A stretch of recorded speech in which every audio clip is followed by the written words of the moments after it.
Nani anaamua nchi iwe na silaha za nyuklia?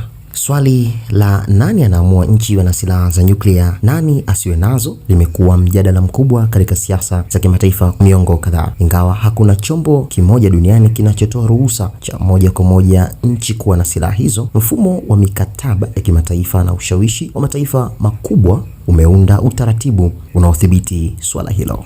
Msingi mkubwa wa mfumo huu ni Treaty on the Non-Proliferation of the Nuclear Weapons, mkataba wa kimataifa uliosainiwa mwaka 1968 kwa lengo la kuzuia kuenea kwa silaha za nyuklia duniani. Mkataba huu ulitambua rasmi nchi 5 pekee kuwa na silaha za nyuklia kwa sababu zilikuwa tayari zimetengeneza kabla ya mwaka 1967. Nchi hizo ni Marekani, Russia iliyorithi uwezo huo kutoka kwa Soviet Union, Uingereza, Ufaransa na China. Mataifa haya pia ni wananchi wa kudumu wa United Nations Security Council, jambo linaloonyesha uhusiano kati ya nguvu za kisiasa na umiliki wa silaha za nyuklia. Kwa upande wa usimamizi na ukaguzi, jukumu hilo lilifanywa na International Atomic Energy Agency. Shirika hili hufuatilia maamuzi ya teknolojia ya nyuklia katika nchi mbalimbali ili kuhakikisha inatumika kwa malengo ya amani kama uzalishaji wa nishati, tiba na utafiti badala ya utengenezaji wa silaha. Hata hivyo, mfumo huu haujazuia kabisa kuibuka kwa nchi nyingine zenye silaha za nyuklia. Baadhi ya mataifa hayakusaini mkataba huo au yalijiondolea baadaye na hatimaye yakafanikiwa kutengeneza silaha zao. Miongoni mwa nchi hizo ni India, Pakistan, Israeli ambayo haijathibitisha rasmi kuwa na silaha hizo,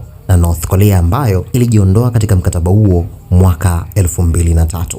Kwa wachambuzi wengi wa siasa za kimataifa, suala la silaha za nyuklia linaonyesha zaidi uwiano wa nguvu duniani kuliko kanuni za usawa kati ya mataifa. Baadhi ya kipindi cha Cold War, mataifa makubwa yaliweka mfumo wa kudhibiti kuenea kwa silaha hizo huku yakibaki na uwezo huo wa kijeshi. Kutokana na hali hiyo, mjadala unaoendelea ni kuhusu iwapo mfumo wa sasa ni haki kwa nchi zote au kama unaakisi zaidi ushawishi wa kisiasa na kijeshi wa mataifa yenye nguvu duniani.